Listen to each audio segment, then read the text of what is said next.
Welcome to the News Frontier 24/7. Here is your daily briefing on the most critical global and national developments happening right now. A Chinese humanoid robot shattered the world's 100-meter running record during the World Humanoid Robot Games in Beijing. The machine reached a peak speed of 14.5 meters per second, significantly outpacing Usain Bolt's previous human benchmark. State media reported that this technological achievement marks a new era in artificial athletic performance. This event took place on Saturday as international observers watched the competition unfold. Severe wildfires in Wales have transformed the region into a global hotspot for carbon emissions following the recent burning events. The smoke from the Blaenau fire was detected 30 miles away in Cardiff, creating visible air quality issues. Residents reported the distinct smell of burning emanating from the disaster zone across the landscape.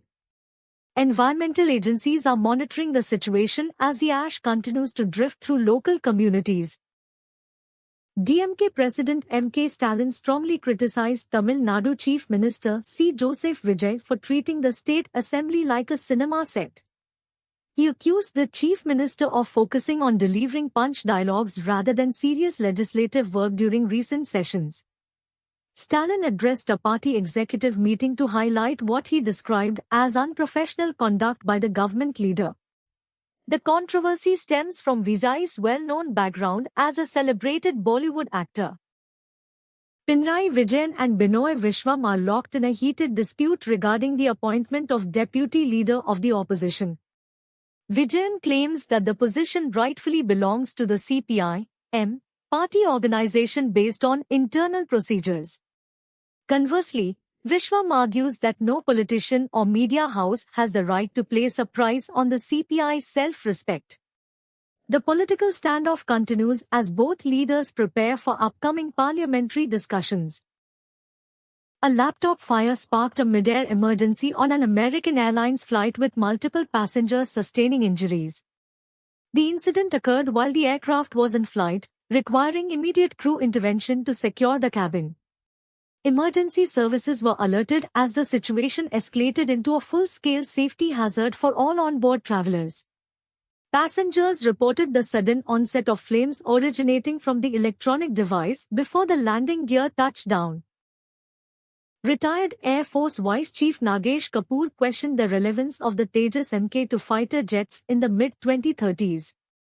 He slammed HAL for a lack of urgency that did not match the operational needs of the Air Force. The former officer stated that current production delays pose a significant threat to future fleet readiness plans. His comments highlight growing concerns within the military regarding indigenous defense manufacturing timelines. A recent report suggests that AI volumes could eventually outweigh revenue deflation in the IT sector by fiscal year 30. CLSA noted that the industry faces multiple macro and micro headwinds but expects artificial intelligence to create new growth opportunities. Initially, productivity gains passed to clients may compress revenues before the volume effect takes hold. Analysts believe this shift will occur as technology adoption accelerates across global markets. Venture capitalists are becoming marginal players in the current artificial intelligence cycle according to Shailendra Singh of Peak 15. He advised that large enterprises should be investing directly in the sector rather than relying on external funding rounds. Singh pointed to HCLTech's investment in Indian startup Salvam AI as a prime example of corporate strategy in this space. Global giants like Amazon are also backing foundational model startups such as Anthropic with substantial capital. The National Testing Agency announced a September 1 re-exam for candidates affected by the recent power failure during the APGET process. Contact details and helpline numbers were released to assist those who missed their original examination dates due to technical glitches. The agency confirmed that specific contact channels are available for affected aspirants seeking clarification on rescheduling procedures. This decision ensures fair access to medical entrance examinations despite the infrastructure disruption. The government organized a national workshop on Mission Zero to end fatalities in sanitation work across the country.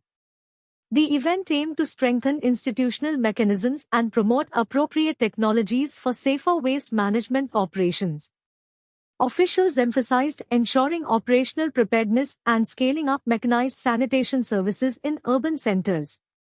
This initiative seeks to replace dangerous manual labor with safer automated solutions nationwide. This concludes today's bulletin from the News Frontier 24/7. Subscribe for more updates and join our community for the next bulletin.